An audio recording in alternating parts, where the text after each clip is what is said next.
ಕನ್ನಡ ಸಾಹಿತ್ಯ ಪರಿಷತ್ತು ಬೆಂಗಳೂರು ಜಿಲ್ಲಾ ಹಾಗೂ ತಾಲೂಕಾ ಘಟಕಗಳ ಆಶ್ರಯದಲ್ಲಿ ಫೆಬ್ರವರಿ 10ರಂದು ತಾಲೂಕಿನ ಕಟಗೇರಿ ಗ್ರಾಮದಲ್ಲಿ ಗುಳೇದಗುಡ್ಡ ತಾಲೂಕಾ 4ನೇ ಕನ್ನಡ ಸಾಹಿತ್ಯ ಸಮ್ಮೇಳನ ಹಮ್ಮಿಕೊಳ್ಳಲಾಗಿದೆ. ಗ್ರಾಮದ ಎಲ್ಲ ಸಂಘ ಸಂಸ್ಥೆಗಳು, ಹಿರಿಯರು, ಯುವ ಮಿತ್ರರು, ಕನ್ನಡ ಅಭಿಮಾನಿಗಳು ಕನ್ನಡ ಸಾಹಿತ್ಯ ಸಮ್ಮೇಳನ ನಡೆಸಲು ಸಂಪೂರ್ಣ ಬೆಂಬಲ ನೀಡಿದ್ದು, ಸಮ್ಮೇಳನವನ್ನು ಅತ್ಯಂತ ವಿಜೃಂಭಣೆಯಿಂದ ನಡೆಸಲು ತೀರ್ಮಾನಿಸಲಾಗಿದೆ ಎಂದು ಕಸಾಪ ತಾಲೂಕಾ ಅಧ್ಯಕ್ಷ ಡಾಕ್ಟರ್ ಎಚ್.ಎಸ್. ಗಂಟಿ ಅವರು ತಿಳಿಸಿದ್ದಾರೆ. ಇನ್ನು ಗುಳೇದಗುಡ್ಡ ಪಟ್ಟಣದ ಪ್ರವಾಸಿ ಮಂದಿರದಲ್ಲಿ ಸುದ್ದಿಗಾರರೊಂದಿಗೆ ಮಾತನಾಡಿದ ಅವರು, ಈ ವರ್ಷ ಅತ್ಯಂತ ಅರ್ಥಪೂರ್ಣವಾಗಿ ವಿಜೃಂಭಣೆಯಿಂದ ಆಚರಿಸಲಾಗುವುದು. ಫೆಬ್ರವರಿ 10ರಂದು ಬೆಳಗ್ಗೆ 7:30ಕ್ಕೆ ಶಾಸಕ ಭೀಮಸೇನ್ ಚಿಮ್ಮನಕಟ್ಟಿ ರಾಷ್ಟ್ರ ಧ್ವಜಾರೋಹಣ, ಜಿಲ್ಲಾ ಕಸಾಪ ಅಧ್ಯಕ್ಷ ಶಿವಾನಂದ ಶೆಲ್ಲಿಕೇರಿ ನಾಡಧ್ವಜ ಹಾಗೂ ತಾಲೂಕಾ ಅಧ್ಯಕ್ಷ ಎಚ್.ಎಸ್. ಗಂಟಿ ಪರಿಷತ್ ಧ್ವಜಾರೋಹಣ ನೆರವೇರಿಸುವರು ಮತ್ತು 11 ಗಂಟೆಗೆ ಶಾಸಕ ಭೀಮಸೇನ್ ಚಿಮ್ಮನಕಟ್ಟಿ ಅಧ್ಯಕ್ಷತೆಯಲ್ಲಿ ಸಮ್ಮೇಳನ ಉದ್ಘಾಟನೆ ಜರುಗುವುದು. ಸಂಸದ ಪಿಸಿ ಗದ್ದಿಗೌಡರ್ ಸ್ಮರಣ ಹಂಚಿಕೆ ಲೋಕಾರ್ಪಣೆಗೊಳಿಸುವರು. ಇನ್ನು ಕಸಾಪ ಜಿಲ್ಲಾ ಕೋಶಾಧ್ಯಕ್ಷ ಡಾಕ್ಟರ್ ಸಿ.ಎಂ. ಜೋಶಿ, ಗೌರವ ಕಾರ್ಯದರ್ಶಿ ಚಂದ್ರಶೇಖರ್ ಕಾಳನವರ್, ತಾಲೂಕಾ ಗೌರವ ಕಾರ್ಯದರ್ಶಿ ಈರಣ್ಣ ಅಲದಿ, ಕೋಶಾಧ್ಯಕ್ಷ ವಿಠ್ಠಲ್ ಬದಿ ಮತ್ತು ಎಎಸ್ ಕಾಡರ್, ಸಂಗಣ್ಣ ಚಿಕ್ಕಾಡಿ, ಸದಸ್ಯರಾದ ಎಐ ಅಪಗಾನ್, ಗುಂಡಪ್ಪ ಕೋಟಿ ಮತ್ತಿತರರು ಹಾಜರಿದ್ದರು.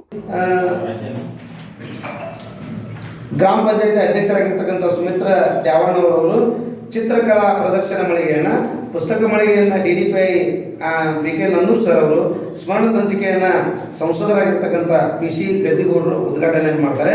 ನಂತರ ಈ ಉದ್ಘಾಟನೆ ಕಾರ್ಯಕ್ರಮ ಮುಗಿದ ನಂತರ 12:30 ಗಂಟೆಗೆ ತಾಲೂಕಾ ದರ್ಶನ ಅಂತಕ್ಕಂಥ ಒಂದು ಗೋಷ್ಠಿ ಆರಂಭ ಆಗ್ತದೆ. ಅದರ ನಂತರ 2:30 ಸರ್ವಾಧ್ಯಕ್ಷರ ಬದುಕು, ಬರಹ ಮತ್ತು ಸಂವಾದ ಕಾರ್ಯಕ್ರಮ ಜರುಗುತ್ತದೆ. ಮತ್ತು 3:30 ಗಂಟೆಗೆ ಕವಿಗೋಷ್ಠಿ ಜರುಗುತ್ತದೆ. ನಂತರ ಸಾಯಂಕಾಲ 4:30 ಗಂಟೆಗೆ ಬಹಿರಂಗ ಅಧಿವೇಶನ ಮತ್ತು ನಿರ್ಣಯ ಮಂಡನೆ ಜರುಗತಕ್ಕಂಥದ್ದನ್ನು ಫೆಬ್ರವರಿ 10ರಂದು ಮಾಡುವುದಾಗಿ ಇಲ್ಲಿರ್ತಕ್ಕಂಥ ಎಲ್ಲ ಪದಾಧಿಕಾರಿಗಳು ನಿರ್ಧಾರ ಮಾಡಿದ್ದಾರೆ. ಆ ನಿರ್ಧಾರಕ್ಕೆ ಜಿಲ್ಲಾ ಸಮಿತಿಯ ಪರವಾಗಿ ಅಥವಾ ಜಿಲ್ಲಾ ಅಧ್ಯಕ್ಷರ ಪರವಾಗಿ ನಾನು ಆ ಒಂದು ಸಮ್ಮೇಳನ ಯಶಸ್ವಿ ಆಗಲಿ ಅಂತ ತಿಳ್ಕೊಂಡು ಇಲ್ಲಿ ಅವರಿಗೆ ಹಾರೈಸ್ತಾ ಇದ್ದೇನೆ.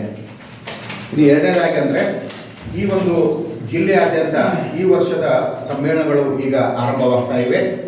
ನನಗನ್ಸುತ್ತೆ ಇದೇ ಪ್ರಥಮವಾದಂತಹ ಸಮ್ಮೇಳನ ಕೂಡ ಆಗಬಹುದು ಫೆಬ್ರವರಿ 15. ಆ ನಂತರದ ಒಟ್ಟು 9 ತಾಲೂಕಿನ ಸಮ್ಮೇಳನ ಕೂಡ ಜರುಗ್ತವೆ.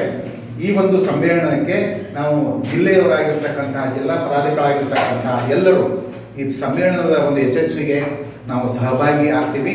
ಮತ್ತು ನಿಮ್ಮ ಸಮ್ಮೇಳನದಲ್ಲಿ ಏನಾದರೂ ಬ್ಯೂರೋ ರಿಪೋರ್ಟ್, ಮಹಾಲಿಂಗೇಶ ಎಂಡಿಗೇರಿ, ಭಾರತ ವೈಭವ news, Guledagudda. Thanks for watching.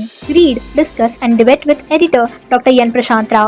Wanted reporters in print, digital and visual media for Bharat Vaibhav Daily Newspaper, BV News Channel and BV Fast Web News from all the talukas of Karnataka. If interested, send your